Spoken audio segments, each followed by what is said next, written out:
विष्णु है ये। अच्छा, तो होते रहे। मैं तो इनकी हत्या करने आया हूँ और हत्या करके ही जाऊंगा। जाओ आप सखाओं को बचाओ, मैं इनका सामना कर लूंगा। पर कान्हा, अभी आप ही ने तो कहा था माया का स्वामी हूँ मैं।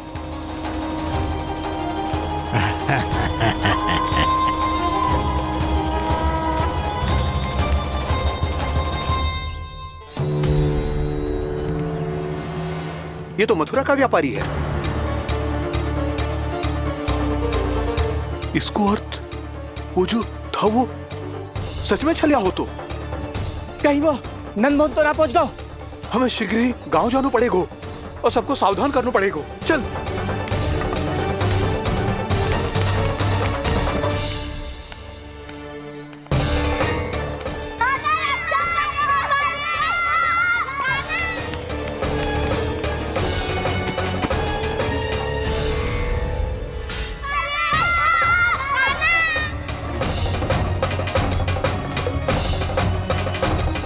यदि तुम्हें लग रहा है कि मेरे छल के वार से बच गए हो, तो मुझसे भी बच जाओगे।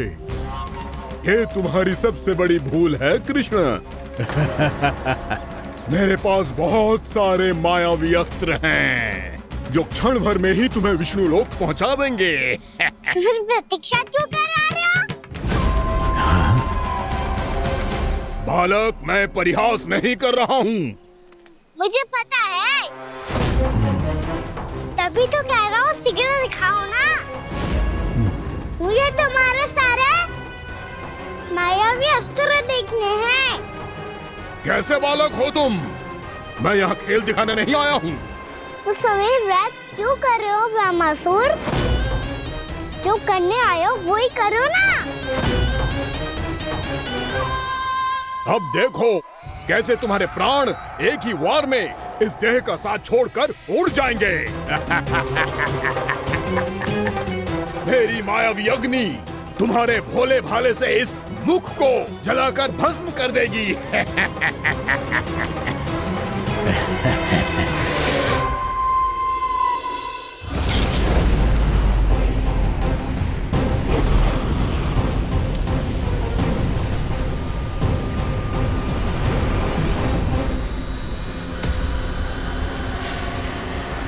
कह रही हो ब्रह्मासुर? बोला बाला तो दिखता हूँ मैं। भैया भी यही कहती है।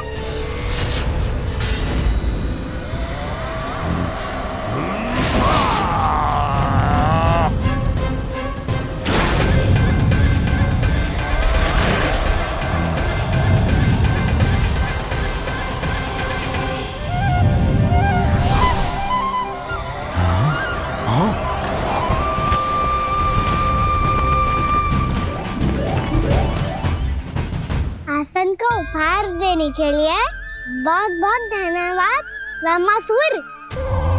बहुत समय से खड़े खड़े थक गया था मैं।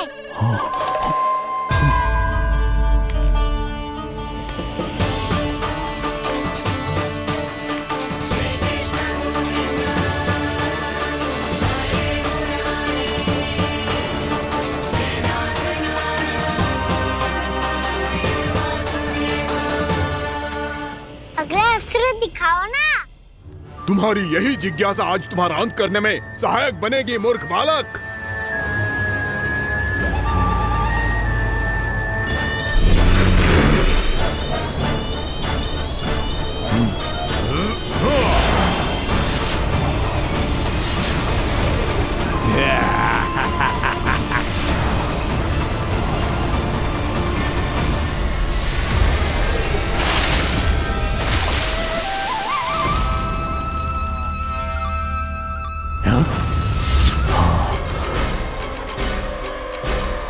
अच्छा, पर प्रक्षालन करना चाहती थे तो पहले क्यों नहीं बताया?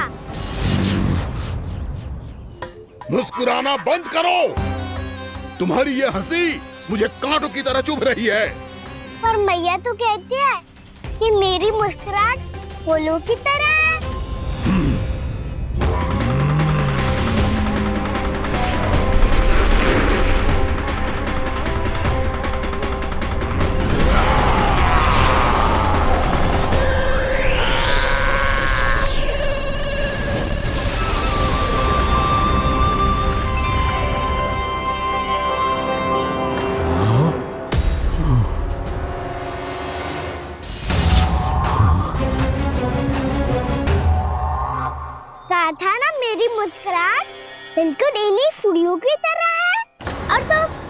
कर क्या रहे हो मामा सर? कभी आसन दे रहे हो, कभी पद प्रक्षालन कर रहे हो और अब फूल भी चढ़ा दिया है।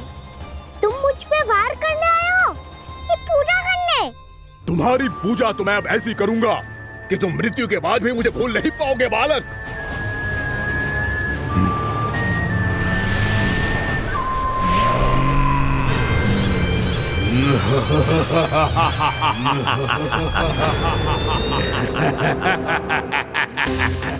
कान्हा, ये चट्टान तो मुझसे हिल ही ना रही।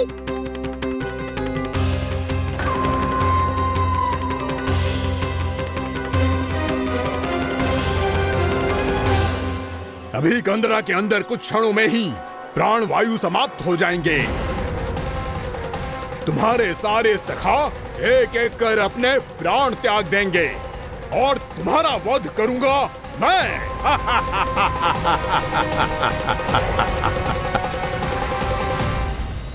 अरे सब जन बच के रहना।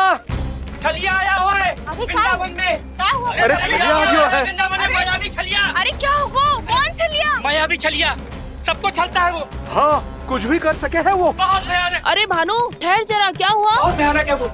बच के रहना सब लोग। अरे भेष बदल ले तो है वो। हाँ। क्या होगा? छलिया है वो। अरे मेरी बात तो बताओ। रानी भाभी, कान्हा घर पर ही है ना? ऐसे भड़बड़ा क्यों रहे हो?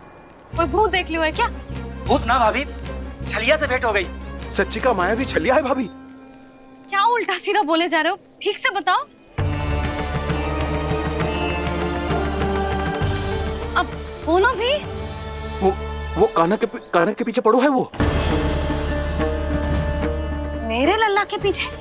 हाँ रानी भाभी, हमारे अचेत होने से पहले हमने उसे ये कहते सुना था कि वो वृंदावन आने वाला है कान्हा से मिलने। हे नारायण, मेरे कान्हा की रक्षा करना।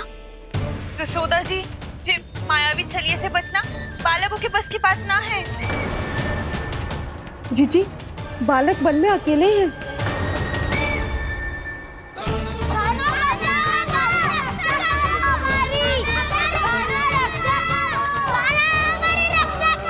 बलराम, हमें निकालो यहाँ से।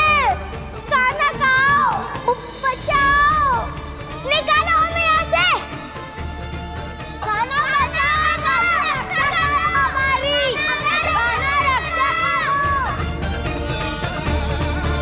कान्हा, ये चट्टान तो मुझसे हिल ही ना रही। यदि मैं माया का स्वामी हूँ तो आप भी बल के स्वामी हो। ताऊ, अपनी क्षमता, अपना सामर्थ्य स्मरण करो।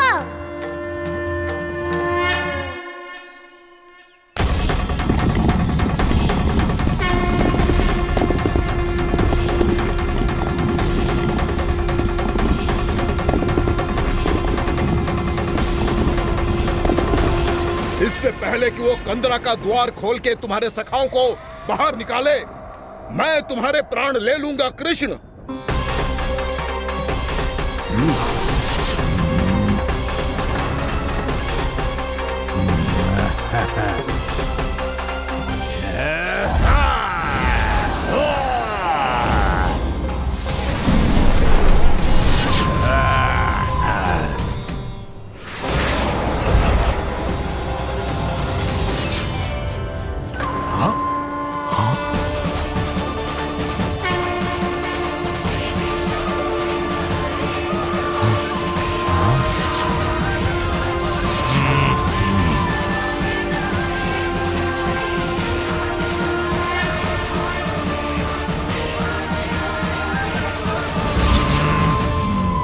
अब कितनी पूजा करोगे ब्रह्मासुर?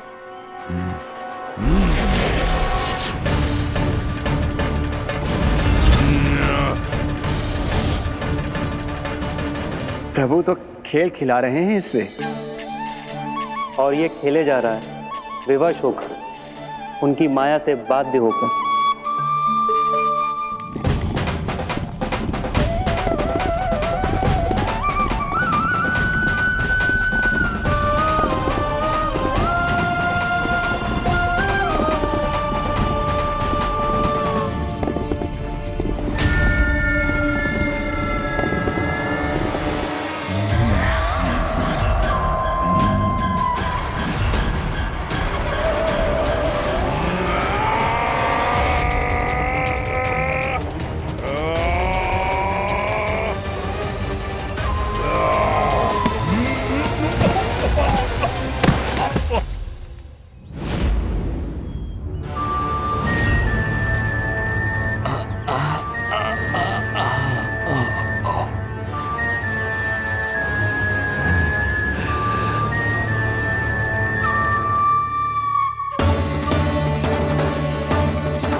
जो प्रभु के सामने माया करने आया था वो स्वयं को ही माया में उलझा हुआ पा रहा है। नारायण नारायण। लो, अब तो तुमने दंडवत प्रणाम भी कर लिया, माया भी कथा भी उपहार में दे दी। तुम चाहते क्या हो वामासुर? मेरी शरण में आना है क्या?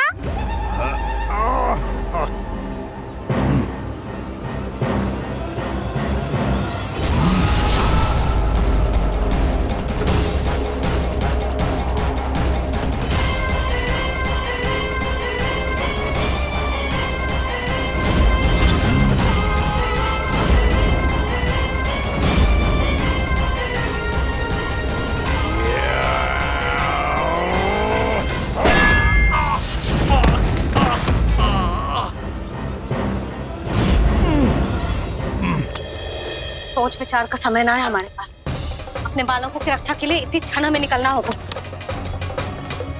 और वो छलिया किसी का भी रूप धारण कर सकते है। सुलक्षणा तेरा, शांति तेरा या मेरा, किसी का भी रूप धारण करके हमें भ्रमित कर सकते हो। इसीलिए हमें सतर्क रहना होगा। समझ आई? चलो।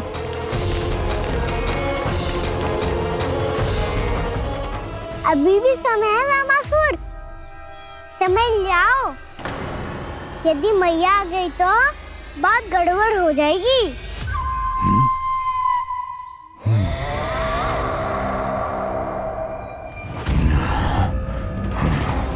मुझसे झूठ का कोई लाभ नहीं होगा। वामासुर, स्मरण करो तुम कौन हो? मायासुर का पुत्र हूँ मैं, अपने स्वामी महाराज कंस का सेवक हूँ और तुम्हारा हूँ मैं काल।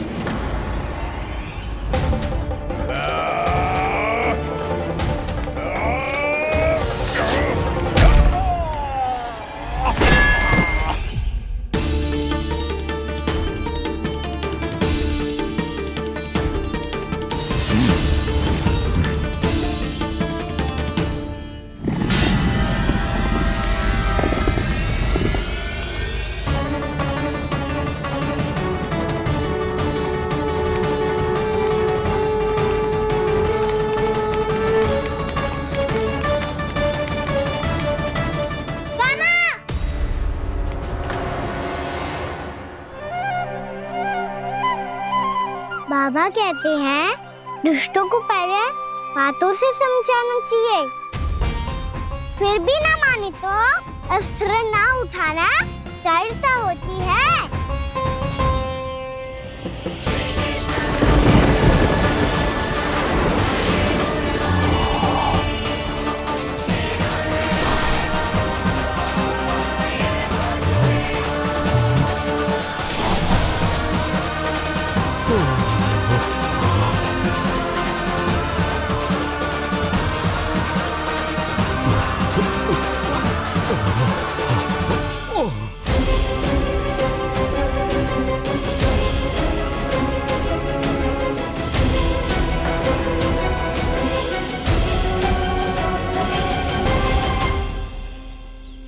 पता था मुझे, अपने बाबा के स्वरूप को हानि नहीं पहुंचाओगे। सही कही तुमने। पिता की छवि ही पिता के समान भी आनंदीय होती है। वामासुर, वामासुर। ये मैं अपने वास्तविक रूप में कैसे आ गया?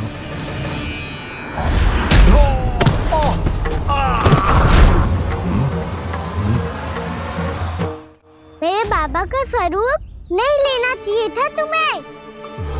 मैया ने सिखाया है भूल को क्षमा किया जा सकता है, पर जानबूझ के किए गए अपराध के लिए दंड ही एकमात्र निकाल होता है।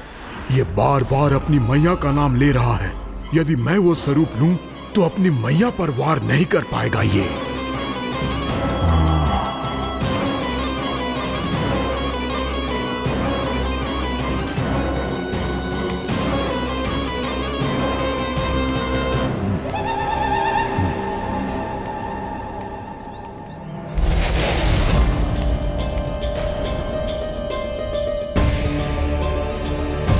लल्ला, मैं तेरी मैया हूँ, अपनी मैया को मारेगा? बच गया। समझाया था पर तुमने एक बार फिर से मूर्खता कर ही दी। इस पर तुमने पहले से भी बड़ी और पहले से भी भयंकर भूल किया वैमासुर।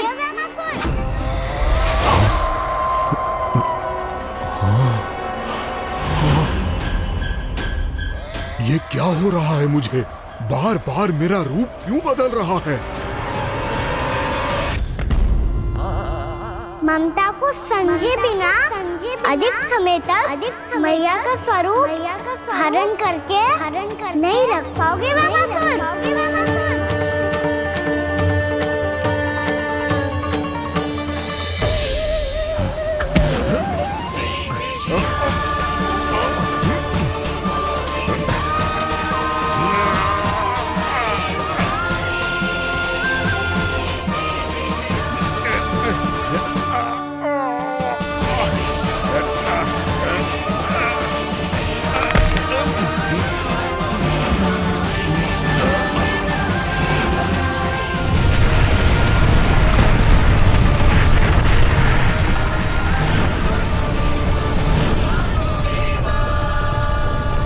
प्रभु के क्रोध से धरती भी कांपने लगी है।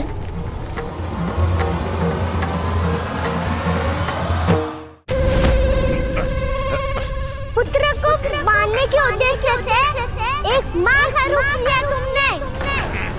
ये ममता का और मेरी मैया का घोर अपमान है वैमासुर।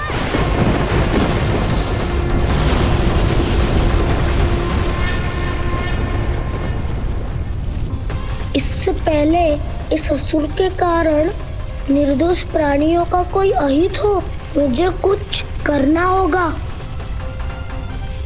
यदि मैं माया का स्वामी हूँ तो आप भी बल के स्वामी हो। दाऊ, अपनी क्षमता अपना सामर्थ्य स्मरण करो।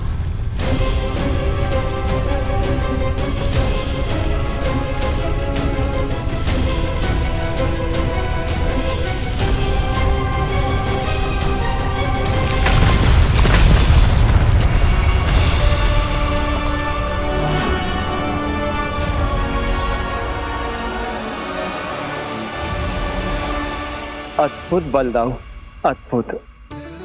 अपने बल का उचित प्रयोग करके आपने प्राणियों को हानि होने से बचा लिया और ये भी सिद्ध कर दिया कि इस युग में आपसे अधिक बलवान और कोई नहीं होगा।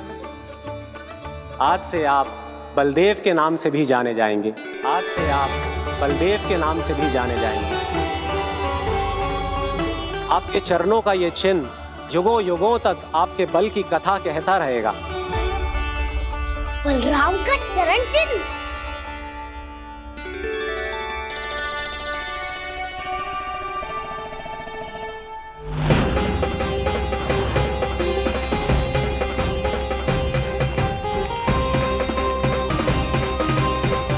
मेरी माया से आज तक कोई नहीं बच पाया है।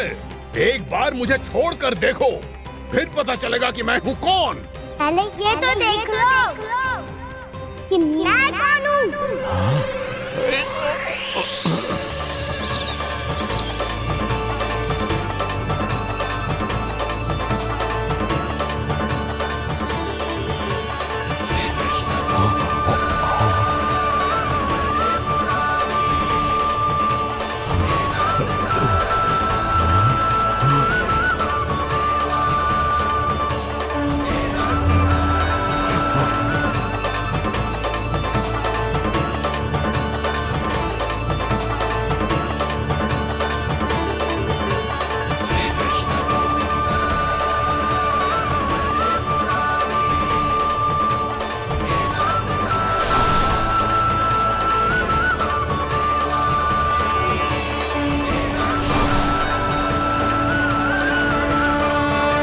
कुछ वरन आया वैमासुर।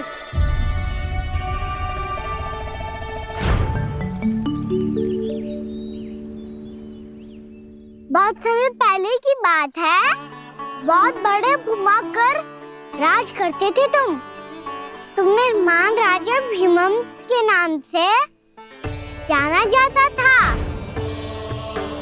सब कुछ था तुम्हारे पास, पर शांति नहीं थी। इसीलिए शांति की खोज में अपना संपूर्ण राज अपने पुत्रों को सौंप कर हिमालय पर्वत की ओर चल दिए। अनेक वर्षों की तपस्या के बाद तुम्हारे तप की कीर्ति चारों ओर फैलने लगी और फिर सच्चे तपस्वी के रूप में तुम्हारी ख्याति से प्रभावित होकर महर्षि उलट तुमसे भेंट करने आए। राजा भीमरथ, आपने ईश्वर की प्राप्ति के लिए सब कुछ छोड़ दिया, पर अपना अभिमान नहीं छोड़ पाए। इसीलिए मेरे आगमन पर सम्मान के साथ खड़ा होना तो दूर, मेरा अभिवादन भी नहीं किया। अभिमान तपस्वी का गुण नहीं होता है राजन, अभिमान राक्षसी गुण है। इसलिए मैं आपको श्राप देता हूं कि आप अगले जन्म में एक राक्षस के रूप में जन्म लेंगे, एक राक्षस के रूप में जन्म लेंगे। मुझे क्षमा कर दीजिए महर्षि, मैंने जानबूझकर आपका अपमान नहीं किया है। मैं तो यहाँ पर शांति की खोज में आया था। अपने भीतर के संसार में गहरे सोच विचार में डूबा हुआ था मैं। मुझे क्षमा कर दीजिए महर्षि, मुझे क्षमा कर दीजिए। अपनी भूल का आभास प्रायश्चित की ओर पहला पग होता है। मैं अपना श्राप तो वापस नहीं ले सकता, परंतु आपको एक वचन अवश्य दे सकता हूँ। जब भी प्रभु नारायण का अवतार होगा, आपको उचित समय पे वो वरदान देंगे जिसकी आप लंबे समय से प्रतीक्षा कर रहे हैं।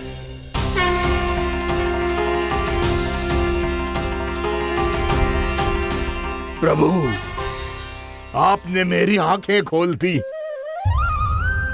अब मुझे पता चल गया है कि आप कौन हैं और मैं कौन हूँ। इसलिए आप मुझ पर कृपा करके अपने चरणों में स्थान दे दीजिए। मुझे वो शांति प्रदान कीजिए जिसकी खोज में मैं वर्षों से भटक रहा हूँ। शांति तो मोक्ष में ही है, इसीलिए मैं तुम्हें मोक्ष का वरदान देता हूँ।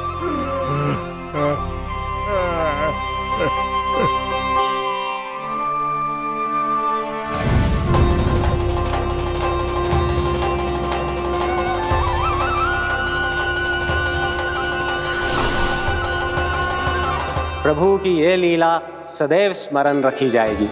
इस स्थान को इनका आशीर्वाद मिलेगा और इस कंदरा को व्योमासुर की कंदरा के रूप में पहचाना जाएगा। भविष्य में अनेक ऋषि मुनियों की शरण स्थली बनेगी ये कंदरा। दीदी, ये कोई साधारण बालक ना है। ऐसा चमत्कार कोई साधारण बालक थोड़ी ना कर सकते हो। तुम सत्य कह रहे थे बलराम, गाना सच्चे में भगवान ही है। तभी तो सब देवता इसे बसाने और इसकी ओर से युद्ध करने आते हैं। तुम सब ऐसे आंखें फाड़ के क्यों देख रहे हो मुझे?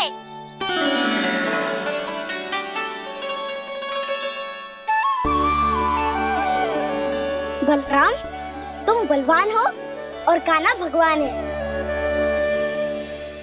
दूर दूर तक कोई दिखाई न दे रहा है। ना जाने किस हाल में होंगे बालक। कहीं हम ही तो मार्ग ना भटक गए शीघ्रता के चक्कर में। अब तो एक पग भी ना चलो जा रहे हो। जल, किसी के पास जल है क्या? कंठ तो मेरा भी सूख रहा है मौसी। भाभी, निकट ही जमुना जी है, कहूँ तो वहाँ से जल ले आओ। मैं भी जा रही हूँ भाभी, एक से भले दो। हाँ चल, शीघ्रता से आओ। हाँ।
जानकी, जानकी,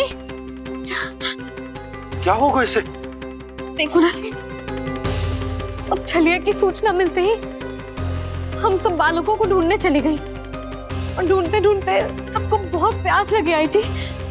तो जानकी जमुना जी की नदी से जल लेने गई और उसने जमुना जी का पानी पिया और उसकी जेदशा हो गई। बालक कहाँ है? वो ठीक तो है ना? ऊपर से सब ठीक है, पर भीतर से बहुत भयभीत है सब। जानकी तो बिल्कुल नीली पड़ गया है। लग तो है विष फैल गया है इसको पूरे तन में। मथुरा के सर्वश्रेष्ठ विदेह जी को बुलाया गया है उसके उपचार के लिए। जैसे ही इसने जल को मुंह से लगाया, जे गिर पड़ी। चटपटाने का अवसर भी ना मिलो। हाँ वैद्य जी, और निकटी मृत पशु भी पड़े हुए थे। हाँ, मैंने भी अस्थियां देखी थी। इसका तो यही अर्थ हो सकता है कि समस्या वहाँ के जल में ही हो। वैद्य जी, आप रोगी की नाड़ी पे ध्यान दो ना। जे गोपिया क्या कह रही है उसे सुनने की आवश्यकता ना है। जब तक विष के कारण का पता नहीं चल जाता, हम उपचार कैसे कर सकते हैं रानी जी? जी, वो निकट ही यमुना जी में एक विशेष क्षेत्र है। ये सब उसी के जल की बात कर रही है। तब तो ऐसा भी हो सकता है कि किसी विषैले सर्प के काटने का प्रभाव हो। पर सर्प के काटने का चिन्ह ना है उसके तन पे। सर्प जब काटता है तब उसके दांत के चिन्ह बन जाते हैं। मुझे पता है, बड़े बड़े सर्प को काटते हुए देखो है मैंने। एक दिन अब बस कर उज्जवल, ये बड़ी बड़ी हाँकने का समय ना है। पर यदि सर्प ने ना काटो है, फिर जानकी की ये दशा किसने की? अवश्य किसी राक्षस ने की होगी। नाना, कोई विषैला पशु भी तो हो सकता है। यह अवश्य किसी माँ विषैले सर्प के विष से हुआ है। सर्प ने भले ना काटा हो, लेकिन यह अवश्य ही किसी महाविषैले सर्प के विष के कारण हुआ है। कालिया नाग। कालिया नाग?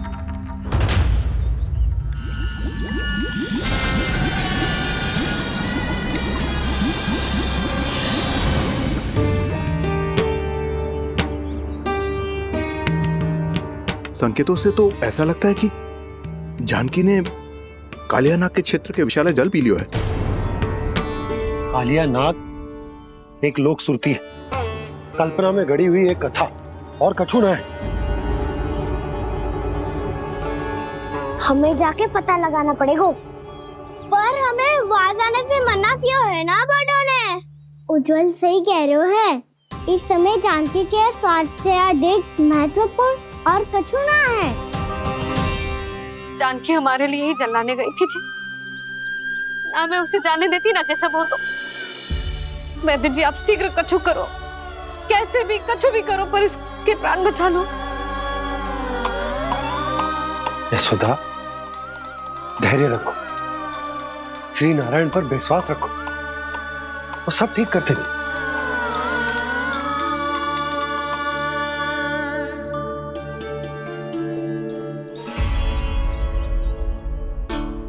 विष की काट की मेरे पास जितनी जड़ी बूटी थी, मैंने सब अर्क बना के पिला दी, पर इसकी दशा में अभी तक कोई सुधार नहीं दिख रहा है। यह अंतिम जड़ी बूटी है। अगर इससे भी चमत्कार नहीं हुआ, तो फिर जो नारायण की इच्छा।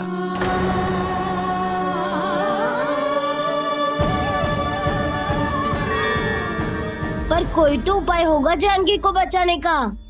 कान्हा, यदि तुझे किसी औषधि के बारे में पता है, हमें बता दे, हम जाके ले आएंगे।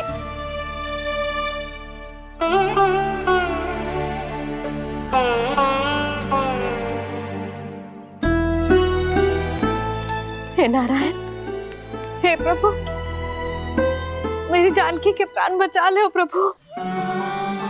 या तो मैं अपने आप को कभी क्षमा न कर पाऊंगी। ये सारी मेरे ही कारण बनाई थी। उसकी रक्षा करो प्रभु, मेरी पुकार सुनो। कान्हा, तूने हमें वत्सासुर से बचाया था ना? और बकासुर से भी तो। और छलिया से भी तो तूने ही बचाया था ना हमें? क्या ऐसा कोई उपाय ना है जानकी को बचाने का? धनवंतरी,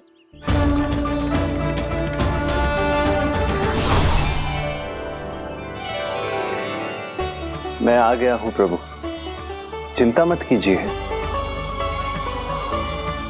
आपके आदेश का पालन अवश्य होगा। यशोदा मैया,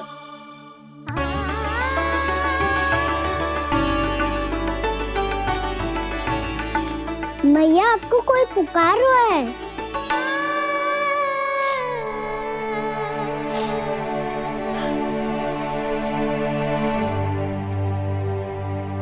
चिंता मत करो मैया, अब धनवंतरी जी आ गए हैं और सब संभाल लेंगे। धनवंतरी जी कौन है? जिन्होंने संसार का आयुर्वेद दिया, आरोग्य के देवता, वे श्री नारायण के अवतार।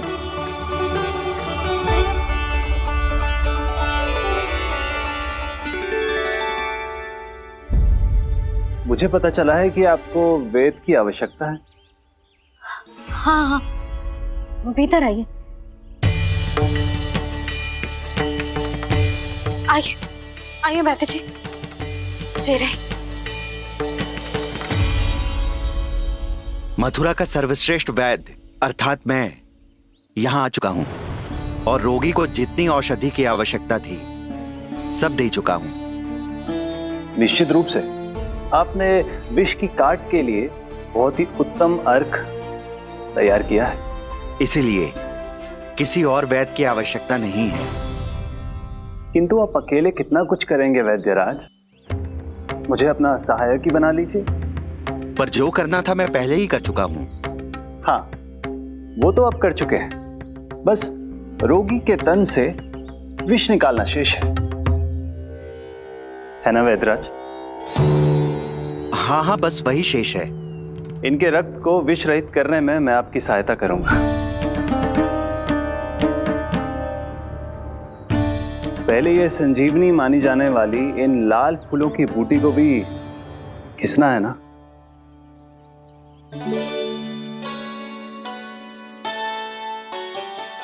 हाँ हाँ, तुम सही कह रहे हो, इसे अच्छे से घिसो।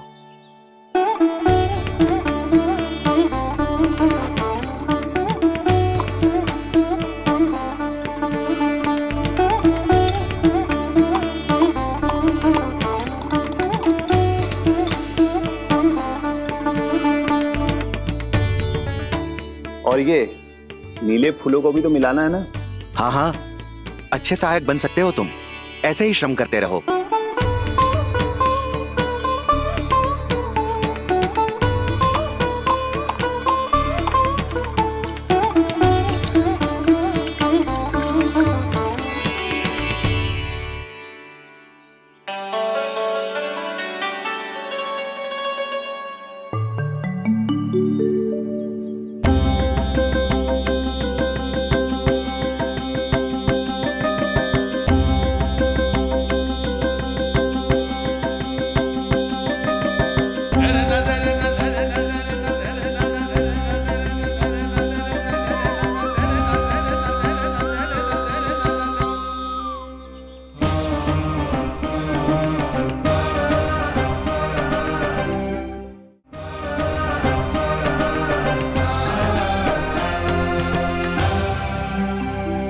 जानकी स्वस्थ तो हो जाएगी ना धनवंतरी जी?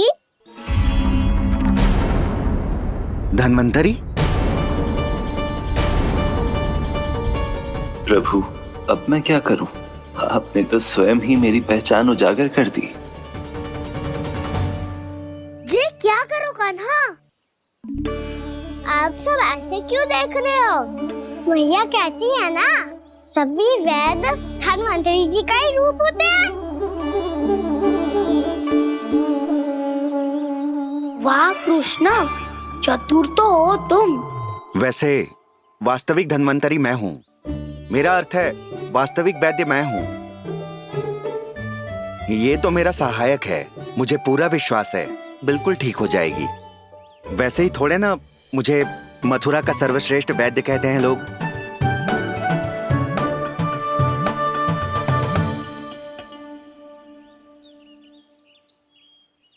जसोदा भाभी, जसोदा जी, जानकी को चेतना आ गई।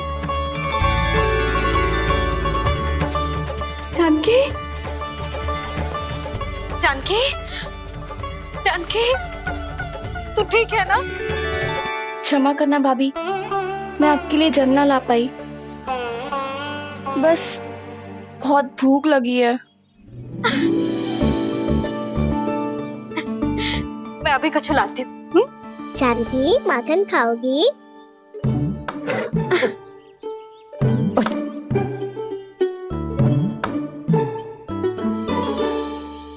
आजा, तू ही खिला दे लल्ला।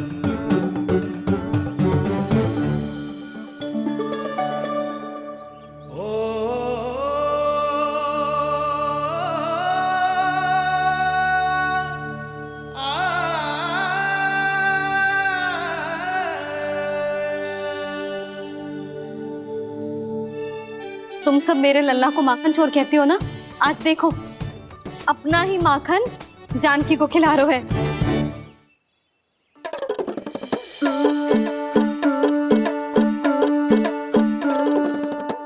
थोड़ा और विश्राम कर लो।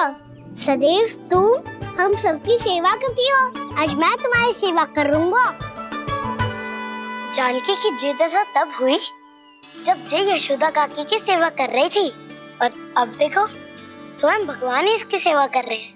जानते हो इससे क्या सिद्ध होता है?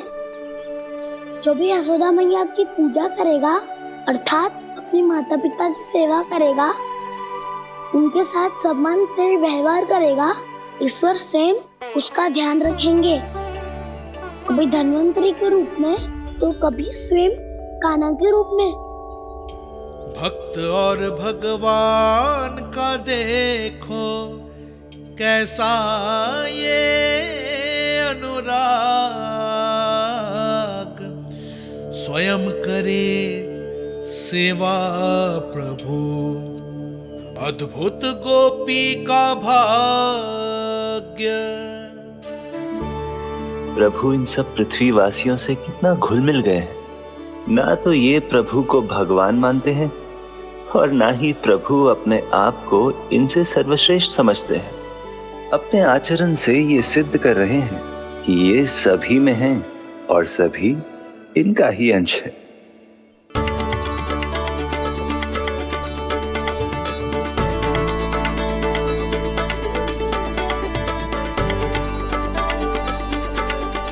प्रभु, अब मुझे जाने की आज्ञा दीजिए।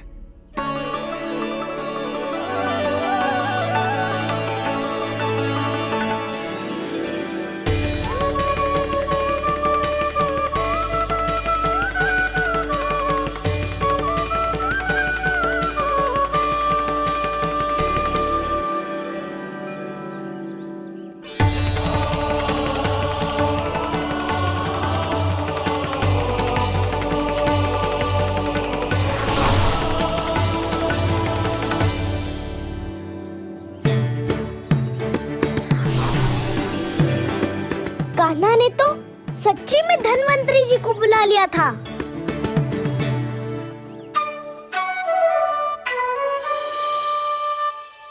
जब से कान्हा का जन्म हुआ है ना, मैं तब से देख रही हूँ, तब से हम पे कोई भी संकट आती है ना, तो अचानक से कोई अपरिचित हमारी सहायता करने आ जाता है, और जाते समय कान्हा की आज्ञा लेके जाते है, और कभी कभी तो इसे प्रभु बोल के जाते है। बाबा संभालो।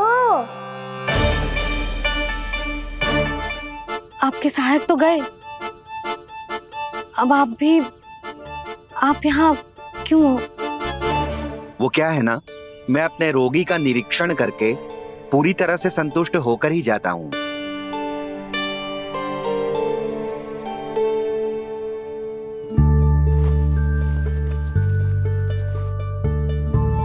हाँ, संकेत तो अच्छे हैं, कल सुबह तक बिल्कुल ठीक हो जाएगी। धन्यवाद वैद्य जी।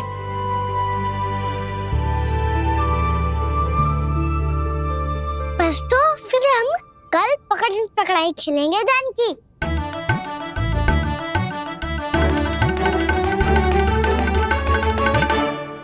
भानु, बंसी, जाकर उस क्षेत्र के चारों ओर बाड़ बनवा दो और वहां सूचना पट्ट भी लगा देना, ताकि जानकी के साथ जो हुआ है वो किसी और के साथ ना हो।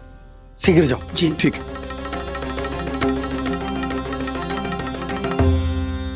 बाड़ और सूचना पट लगवाने से समस्या का समाधान नहीं होगा बाबा। निर्दोष पशु सूचना पट देखकर भी कुछ समझ नहीं पाएंगे।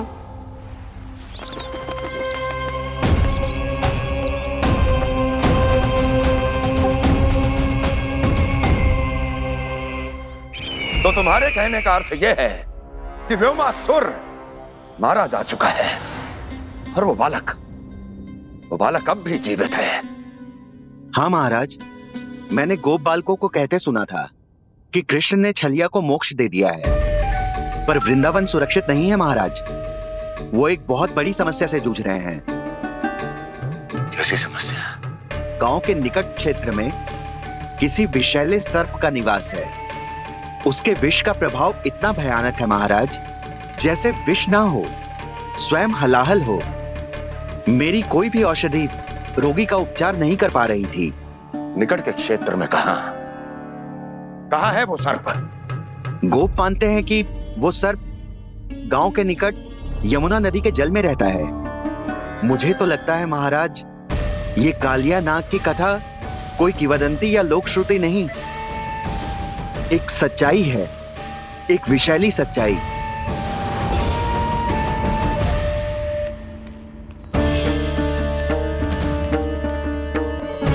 कालिया का सामना करने का समय आ गया है, पर उससे पहले मुझे बुलाना होगा उन्हें।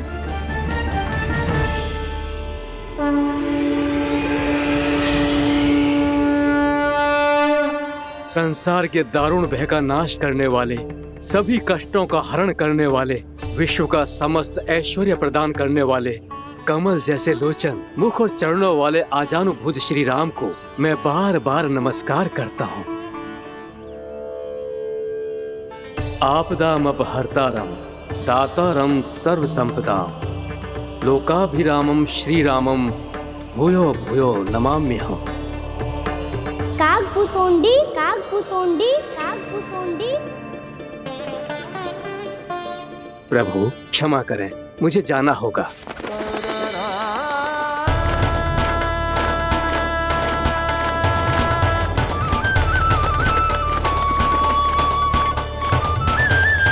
प्रणाम प्रभु। अनेक बार मैं आपके दर्शनों के लिए आया प्रभु। कभी नंद भवन के झरोखों से आपके दर्शन करके चला जाता था, तो कभी दूर किसी वृक्ष की आड़ से आपको निहार लिया करता था। आज आपने स्वयं मुझे बुलाकर धन्य कर दिया प्रभु।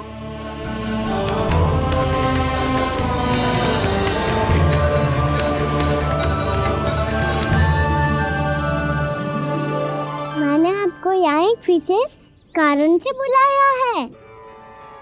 आपके श्राप से इस कालिया नाग को मुक्त करने का समय आ गया है।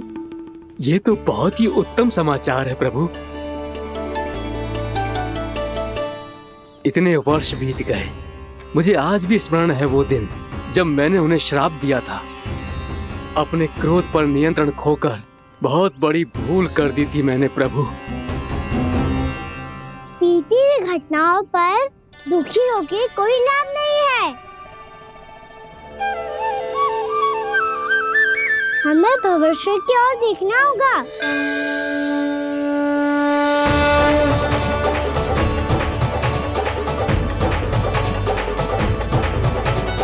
आदेश कीजिए प्रभु, क्या आज्ञा है आपकी?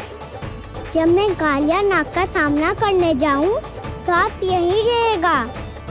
आपको अपने आप पता चल जाएगा कि कब क्या करना है। और हाँ, लौटते जाते समय नारद मुनि से कहिएगा, वो आकर मुझसे भेंट करे। अवश्य प्रभु, प्रणाम। क्या इसने सच्ची में देवर्षि नारद को बुलाया है? नारायण नारायण। आपको संदेश भेजने की आवश्यकता नहीं थी, आप स्मरण करते और मैं चला आता। तुम्हारा कल्याण हो नारद।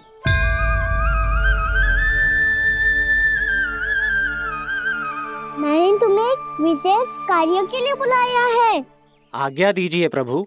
तुम्हें एक बार फिर कंस से भेंट करनी होगी। विचार कीजिए महाराज, क्या आप बिना किसी शंका के कह सकते हैं कि कौन सी पंखुड़ी पहली है और कौन सी 8वीं? उस दुष्ट से भेंट करना स्वयं कीचड़ में उतरने के समान है प्रभु। कमल पुष्प प्राप्त करना हो तो कीचड़ में उतरना पड़ता है नारद। आपका आदेश तो मैं स्वप्न में भी नहीं टाल सकता प्रभु। कंस कालियानाग के बारे में जान गया है, पर वो उसका सामना करने का साहस नहीं कर पाएगा। मैं आतुर हूँ प्राप्ति, मूर्ख नहीं। मेरी बुद्धि फिर नहीं गई है। मैं स्वयं उस कालिया जैसे महाविषैले सर्प के सामने खड़ा हो जाऊं और अपने ही काल को आमंत्रित कर लूं। तो फिर अपने लाभ के लिए उसका प्रयोग करने का कोई और उपाय सोचिए स्वामी।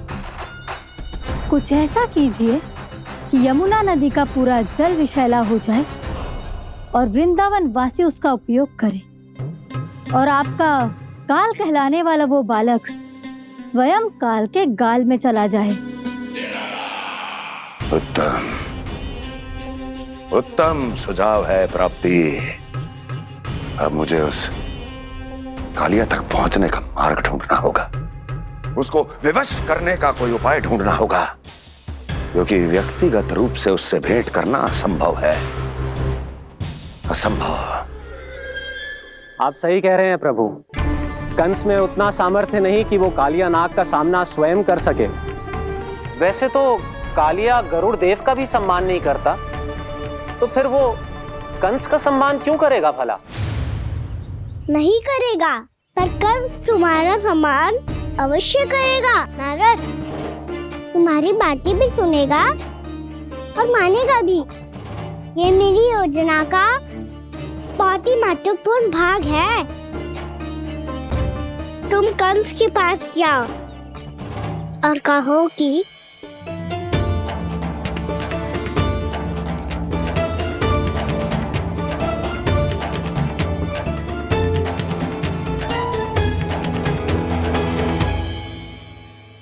संतान अपने माता पिता को तीर्थ का सौभाग्य दिलाती, और मेरा लल्ला कितना महान कि उसने हमारे घर को ही तीर्थ बना दिया। ऐसा तीर्थ जहां मेरी आंखों के सामने भक्त और भगवान का मिलन हो रहा है। जो आज्ञा प्रभु।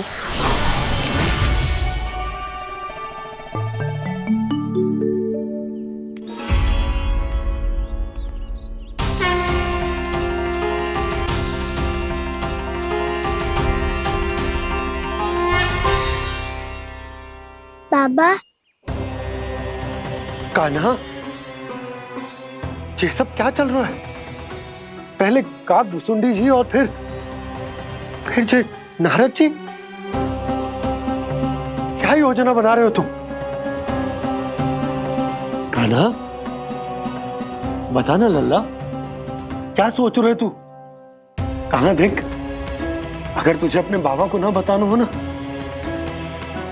अपने भक्त को बता दे। क्या सोच रहे हो लल्ला? क्या करने वाले हो आप?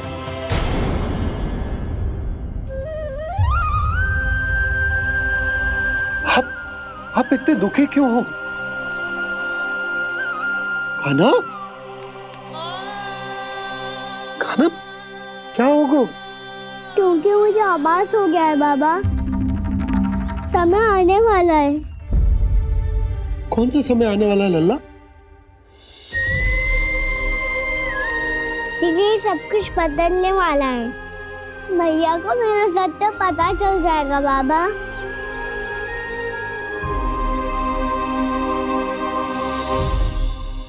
पर लल्ला, इसका काग भुसुंडी और कालिया नाग से क्या संबंध है? ऐसा क्या हुआ था? क्या होने वाला है?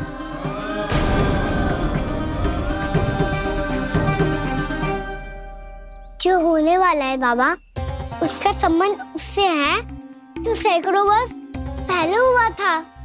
महर्षि भृगु के एक वंशज थे वेद शिरोमणि, जो विंध्याचल की पहाड़ियों में साधना कर रहे थे। तभी वहाँ अश्वशिरा नाम के एक दूसरे मुनि आमंत्रण के बिना ही आ गए। कितना सुंदर और शांतिपूर्ण आश्रम है। यहाँ प्रभु की साधना करने में बहुत आनंद आएगा। शीघ्र ही अश्वशिरा मुनि उपस्थिति के कारण होने वाले व्यवधान से बाध्य होकर वेद शिरा मुनि ने अपनी आंखें खोली। कौन हो तुम और यहाँ क्या कर रहे हो? आपके आश्रम में बहुत शांति है मुनिवर। साधना करने के लिए बहुत ही उत्तम स्थान है ये। मैं चाहता हूँ कि मैं भी यहाँ। आप यहाँ साधना करना चाहते हैं, लेकिन इतना भी नहीं जानते कि किसी के आश्रम में प्रवेश करने से पहले उसकी आज्ञा लेनी चाहिए। आप ये भी नहीं जानते कि यदि कोई यज्ञ कर रहा हो तो बिना अनुमति के वहाँ प्रवेश करने से उसकी यज्ञ साधना भंग हो सकती है। आप क्या साधना करेंगे मुनि? आप तो साधना के योग्य ही नहीं हैं। इतना अपमान! एक मुनि के मुख से इतने कड़वे शब्द शोभा नहीं देते। मैं तुम्हें श्राप देता हूँ, जितनी विषैली तुम्हारी जिह्वा है उतने ही विषैले सर्प बन जाओ तुम। और ऐसा सर्प जो सांस भी ले तो निकट का वातावरण दूषित हो जाए। तुम्हारे इस दुस्साहस के लिए मैं तुम्हें श्राप देता हूँ कि तुम अभी इसी क्षण कौवा बन जाओ, और ऐसा कौवा जो कांव कांव करके अनर्गल प्रलाप करता रहे।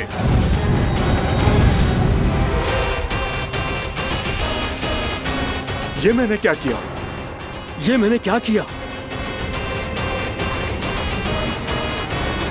क्रोध के कारण दोनों ने एक दूसरे को श्राप दे दिया। पर दोनों ही मेरे भक्त थे, और भगवान होकर मैं अपने भक्तों को इतनी कठिनाई में कैसे देख सकता था। इसीलिए जिस संकट में उन दोनों ने अपने आप को फंसा लिया था, उसका समाधान करने में मैं उनके पास गया।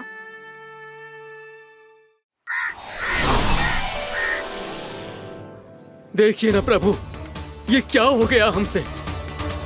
हमारी रक्षा कीजिए प्रभु, मार्ग दिखाइए हमें। क्रोध पर नियंत्रण ना होने के कारण आप दोनों ने एक दूसरे को बहुत ही भीषण संकट में डाल दिया है। आप दोनों ही तपस्वी, तप के बल से दिए गए आपके श्राप को लौटाना भी संभव नहीं है। प्रभु कोई तो उपाय होगा, हम आपके शरण में हैं प्रभु। अपराध तो हमसे हुआ है प्रभु, पर अब आपसे ही आशा है। कुछ ऐसा कीजिए भक्त वत्सल, जिससे हम दोनों के श्राप का प्रभाव कुछ कम हो जाए। आप दोनों ही मेरे भक्त हैं, इसलिए आपकी पीड़ा का निवारण करने का एक उपाय है मेरे पास। वेद शिरोमणि, जब आप कालिया नाग बनेंगे तो आपको मेरे चरणों को अपने शीश पर धारण करने का सौभाग्य मिलेगा।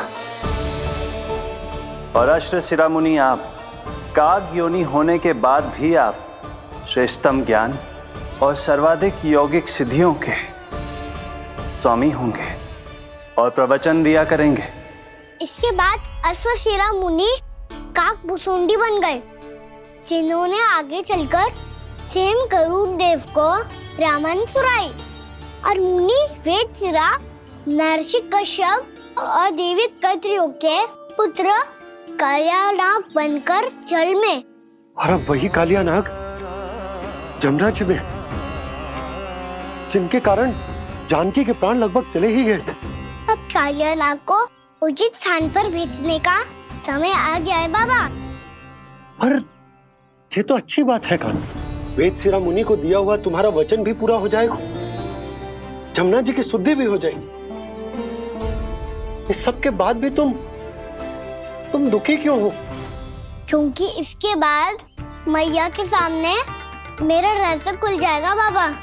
उन्हें पता चल जाएगा कि उनका बालक कोई साधारण बालक ना है। भविष्य में जो होने वाला है उसे सबके सामने घटने से रोकना मेरे लिए भी संभव ना होगा। मैया को सब पता चल जाएगा। क्या पता चल जाएगा रे मुझे?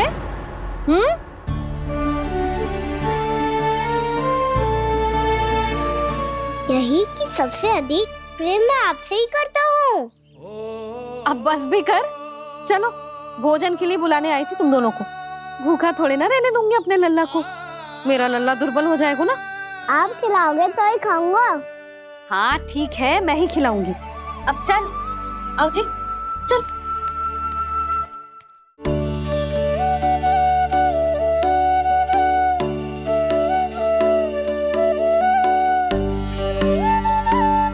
मैया खेलो ना मेरे साथ। मैया सुनो ना, मेरी बात ना मानोगी? अभी बहुत कार्य पड़े लल्ला, देख जानकी को औषधि भी देने जानो है ना। औषधि मैं दे दूंगा, फिर तो खेलोगी ना आप मेरे साथ? पिछले कुछ दिनों से अपनी मैया का अधिक से अधिक प्रेम पाने का प्रयास करो है कान्हा। इसका तो एक ही अर्थ हो सकता है कि कछु बहुत बड़ो होने वालो है। कान्हा रुक जा लल्ला। कान्हा क्यों तंग कर रहा है? मैया को पहन लेना। कान्हा, कान्हा, ये क्या करो तूने?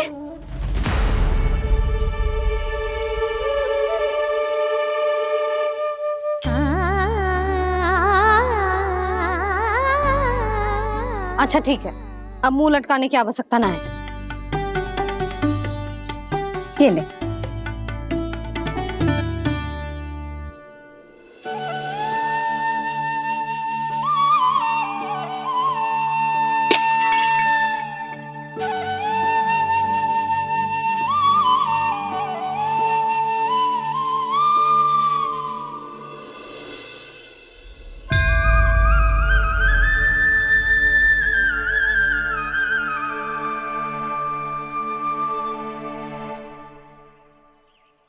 तंग करे मैया को खिजाए, खेले रूठे मनाए, लीला अनोखी करके शरारत, कान्हा दंड भी पाए।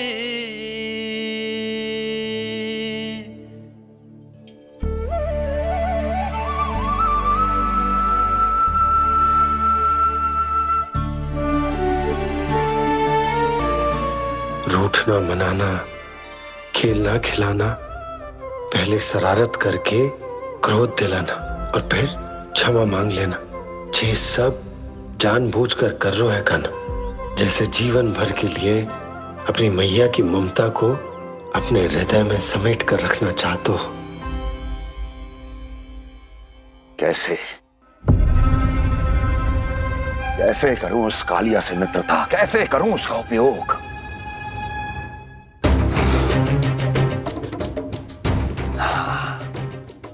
उस पर आक्रमण कर देता हूं और उसे किसी ना किसी तरह से यह विश्वास दिला देता हूं कि यह आक्रमण उस विष्णु अवतार ने किया है। फिर वो क्रोध में आकर सारे वृंदावन वासियों को अपने विष से समाप्त कर देगा।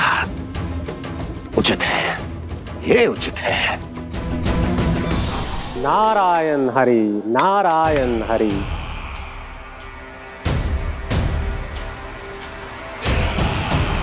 प्रणाम देवर्षि।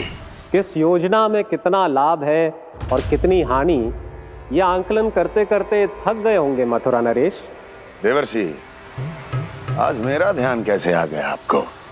आप तो सदैव ही मेरे ध्यान में रहते हैं महाराज कंस।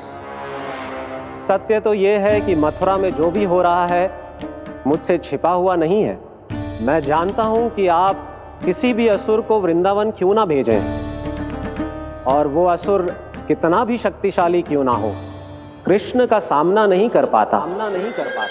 या तो पराजय स्वीकार करके आपके पास लौट आता है, या तो फिर वीर गति को प्राप्त हो जाता है।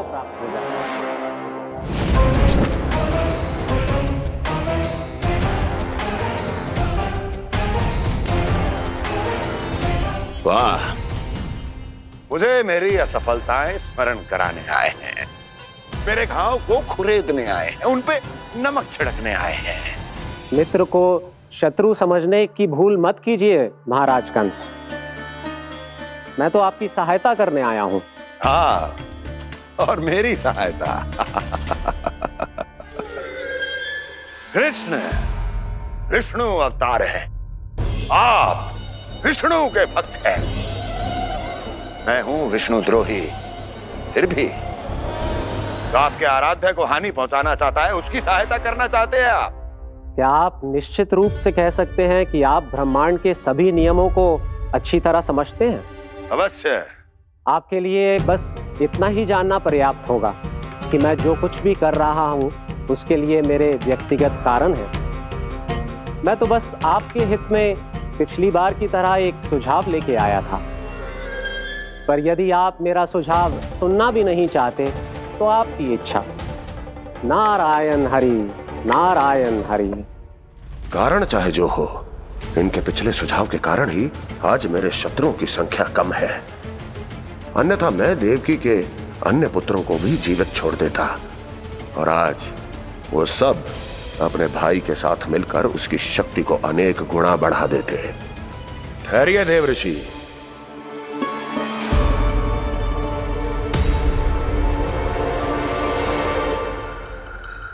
बताइए, क्या सुझाव है आपके पास?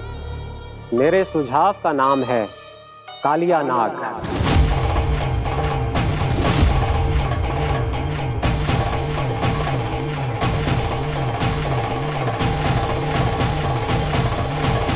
उसके विषय में मैं जानता हूं देवऋषि। तो समस्या यह है कि मैं स्वयं उससे मिलने नहीं जा सकता, उससे भेंट नहीं कर सकता। उस कृष्ण की हत्या के लिए उसको वृंदावन जाने के लिए तैयार नहीं कर सकता। तो मत जाइए उसके सामने, और ना उसे भेजिए कृष्ण के सामने। हर बार आप किसी न किसी असुर को अपने शत्रु के क्षेत्र में भेजते हैं, जहां शत्रु उसका सामना करने के लिए पूरी तरह से तैयार होता है और आपका असुर मारा जाता है। इस बार शत्रु को युद्ध स्थल चुनने का अवसर मत दीजिए महाराज। इस बार योजना का जाल ऐसे बुनिए कि कृष्ण स्वयं उसके पास जाने के लिए विवश हो जाए। कालिया नाग स्वयं काल है, मृत्यु का दूसरा नाम है। उसके विष का उपयोग अपने लाभ के लिए कीजिए महाराज। वैसे कालिया के विष की अधिकता का अनुमान तो होगा ही आपको।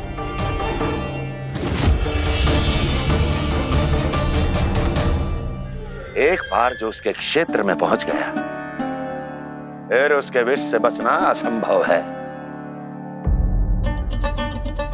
उचित सुझाव है देवर्षि, उचित सुझाव है।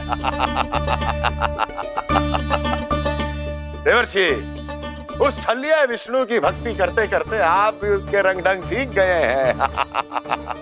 उचित है, उचित है।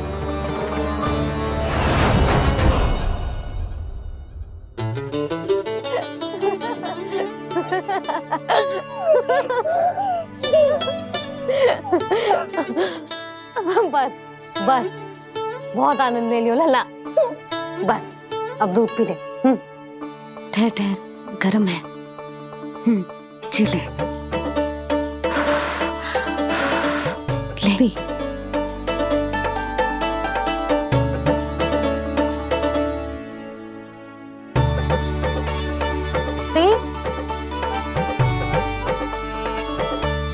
मैं ना होती तो ना जाने क्या हो तो तेरा। अपने आप दूध भी ना पी सकते है, भावला कहीं का। आपकी इस प्रेम के लिए तो मैं धरती पे आया हूँ मैया। मैं भी यही सोच रहा हूँ यशोदा, कि तुम ना होती तो मेरा क्या होता। इसी बात पे थोड़ा दूध और कजू खाने को दे दो। अरे मैं तो भूल ही गई। तनिक ठहर जाओ जी, दूध पी लेना तो आपके लिए भी कछु ले आती हूँ।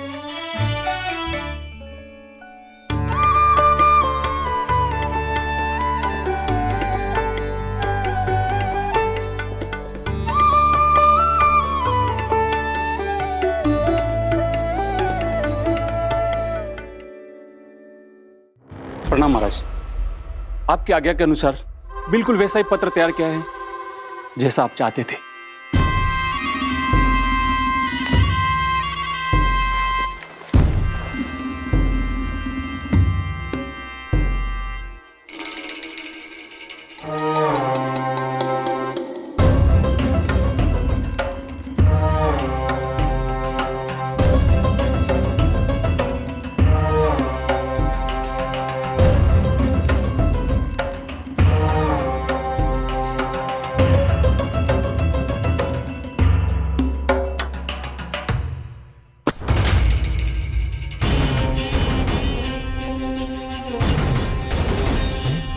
कृष्ण जन्म से लेकर आज तक ये मेरी सबसे महत्वपूर्ण योजना है। इसका सफल होना निश्चित है दूत, किंतु केवल वही करना जैसा मैंने कहा है। जाओ।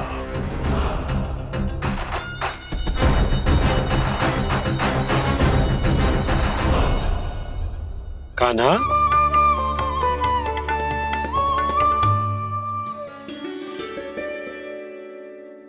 क्या होगा?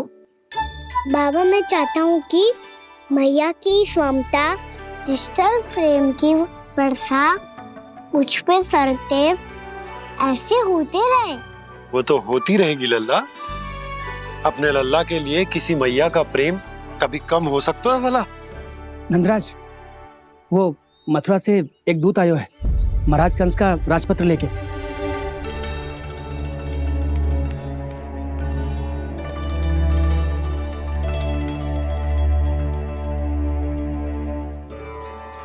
कान्हा, अब क्या करने वाला है? तेरे बाबा कहाँ गए? हाँ? कंस मामा का खेल आरंभ हो गया है, पर मैया वो सब सुनेगी तो व्यर्थ चिंतित हो जाएगी। बस थोड़ा बाहर गया मैया, कछु खा लिए से। बाहर इस समय? मैया, क्या होगा? मैया देखो ना, पीठ पे कुछ हो रहा है। मेरा हाथ ना पकड़ो, आप करो ना। दिखा। यहाँ? क्षमा करना मैया, पर अभी बाबा को ही संभालने दो ये सब। कहिए, क्या संदेश लाए हैं आप? नहीं नंदराज, नहीं। महाराज कंस का आदेश है कि ये संदेश सभी गांव वालों के साथ ही पढ़ा जाए। ठीक है, मैं गांव वालों के सामने पढ़ दूंगा, पर मुझे तो दीजिए पढ़ने के लिए। महाराज की आज्ञा का पालन करना आपके लिए भी आवश्यक है नंदराज। सभी गांव वासियों की सभा बुलाइए। बंसी, सभी गांव वालों की सभा बुलाओ। राजपत्र में ऐसा क्या संदेश भेजो है कंस ने? अब मेरे पत्र को पढ़कर सब भौचक के रह जाएंगे। और वो कृष्ण, उस कृष्ण के पांव के नीचे से तो भूमि खिसक जाएगी, आकाश फट पड़ेगा, बिजलियां गिर जाएंगी। प्राप्ति, ओ प्राप्ति, कंस का पत्र स्वयं को बहुत अधिक शक्तिशाली समझता है ना वो। अब देखता हूं कैसे वो इस महासंकट का सामना करता है। वो कृष्ण, वो अपनी मृत्यु स्वयं चुनेगा या मृत्यु की वेदी पर चढ़ा देगा प्रिय वृंदावन वासियों को।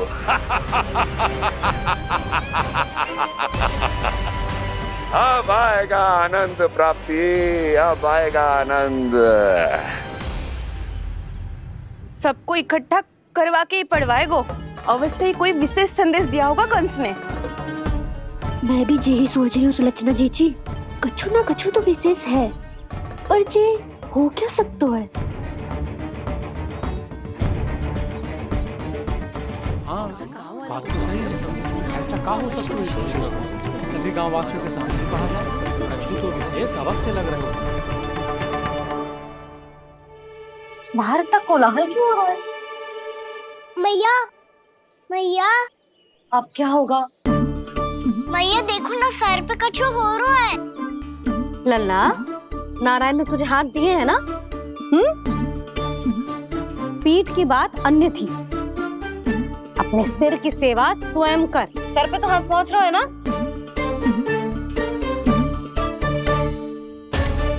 भैया सुनो ना, भैया देखो ना, तीव्र कर कछु हो रहा है। भैया देखो ना, तीव्र कछु हो रहा है।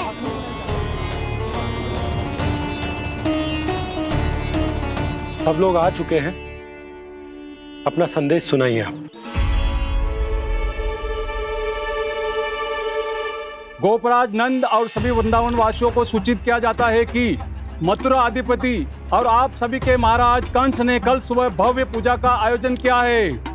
इसके लिए राज्य को वृंदावन के क्षेत्र के निकट यमुना नदी के मध्य में खिलने वाले 1 कोटि कमल के पुष्पों की आवश्यकता है। इसीलिए आप सभी को यह आदेश दिया जाता है कि ये सभी कमल के पुष्प प्रथम पहर से पहले राजसभा में पहुंचा दिए जाए। वो भी प्रथम पहर से पहले कैसे हो सकता है? यदि आप ऐसा करने में असफल रहे तो इसे राज आज्ञा का उल्लंघन माना जाएगा और राजद्रोह के आरोप में आप सभी को कड़े से कड़ा दंड दिया जाएगा। स्मरण रहे, यदि कल की पूजा में इन 1 कोटि कमल के पुष्पों का ना पहुंचने के कारण कोई व्यवधान आया तो समस्त वृंदावन वासियों को दोषी माना जाएगा और पूरे गांव को निवासियों सहित धूल में मिला दिया जाएगा। कल प्रथम पहर तक का ही समय है आप सबके पास।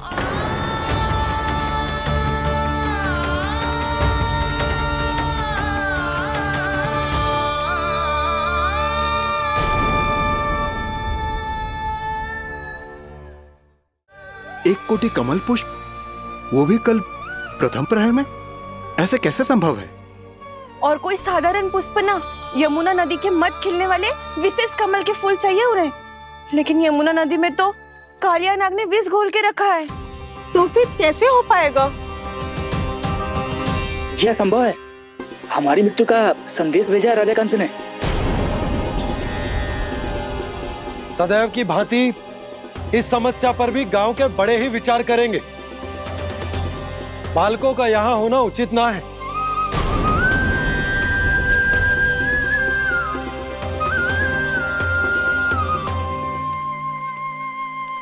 लल्ला, ले जे गेंद ले, जा अपने सखाओं के साथ खेल। सुबह उज्जवल, मधुमंगल वसंता, देखो भैया ने क्या दिया है। चलो खेलें, बहुत आनंद आएगा आज।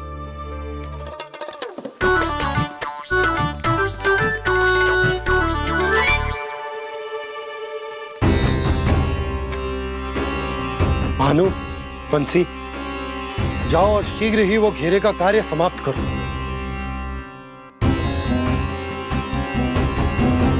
पर कछु ना कछु तो करना पड़ेगा ना। पर हम कर ही क्या सकते हैं? पुष्प लाने को और कोई उपाय है भी तो ना। मैं चला जाऊंगा जमुना जी में। वैसे भी मेरे जीवन के कितने दिन शेष बचे हैं। गांव के लिए, समाज के लिए कुछ करके मरूं, तभी तो शांति मिलेगी। ना काका, यदि आप उस विषैले जल में छलांग लगा भी दोगे, किंतु 1 कोटि कमल पुष्प एकत्रित कर पाना आपके लिए संभव ना है। इससे अच्छा है कि मैं चला जाऊं। यदि मैं मर भी गया तो मेरे पीछे रोने वाला कोई ना है। किसी को कहीं जाने की आवश्यकता ना है। गोप नरेश होने के नाते ये मेरा कर्तव्य है कि मैं आप सबकी रक्षा करूं। नंदराज, आपको जाना है तो जाओ। हरिया, काका, भैया सब चले जाओ। लेकिन आपको पता है वहाँ का जल कितना विषैला है। आप लोग एक क्षण भी जीवित नहीं रह पाओगे। फिर कैसे इकट्ठा करेंगे 1 कोटि कमल पुष्प? आप बात तो सही कह रही हैं शांति। उस दुष्ट कंस ने ऐसी मांग रख के हम सबको फंसा दिया। हम में से कोई भी क्यों ना चला जाए और इस संकट का समाधान ना निकले को। कान्हा, बताना कौन सा खेल खेलें? गेंद पकड़ खेलते हैं। पर एक बात सुन लो सब, कोई भी तीव्र गति से ना फेंकेगा गेंद को। भैया ने फ्रेम बनाई है मेरे लिए। सब तैयार हो? हाँ।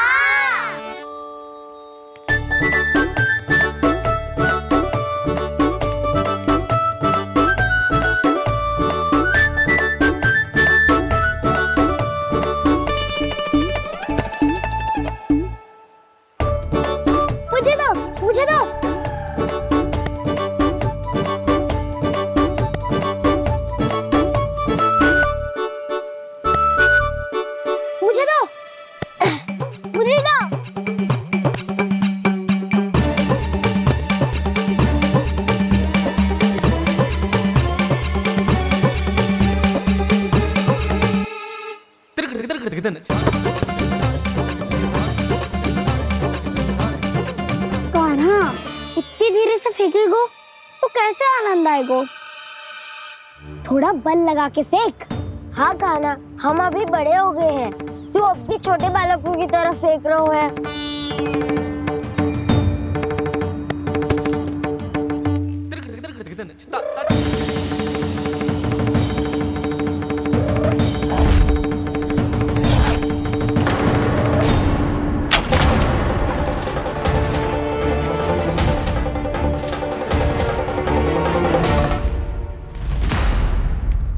दीदी जी क्या करो कान्हा, गेंद तो डूब गई।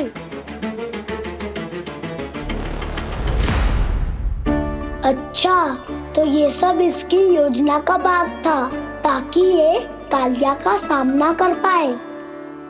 तुम सबने तो कही थी तीव्र गति से फेंको, देखो फिकवा दी ना मेरी गेम मुझसे नदी में। अब मुझे जाके लानी पड़ेगी। रुक जा कान्हा, रुक जा कान्हा। जे क्या बोल रहे थे कान्हा? इसमें तो बहुत संकट है। कोई भी संकट मेरी मैया का उपहार खोने से बड़ा ना है। बहुत प्रेम से बना के उन्होंने दी थी। हे नारायण, कोई उपाय समझ में ना आ रहा है। मैया, हम कैसे करेंगे हम अपने गांव की रक्षा? कीड़े पड़ेंगे उस दुष्ट को।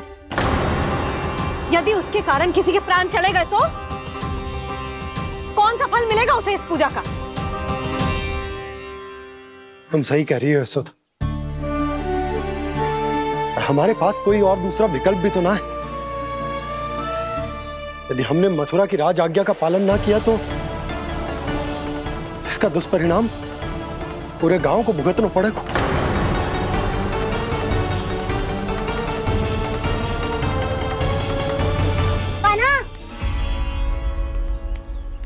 तुम्हें पता है कि तो भगवान है, दिव्य है, बहुत शक्ति है तुझमें। पर फिर भी हम तुझे विषैले जल में ना जाने दे सकते। कुछ होगा तो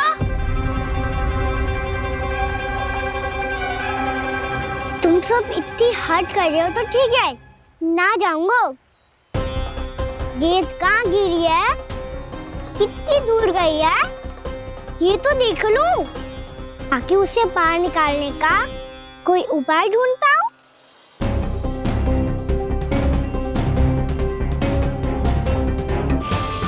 हाँ।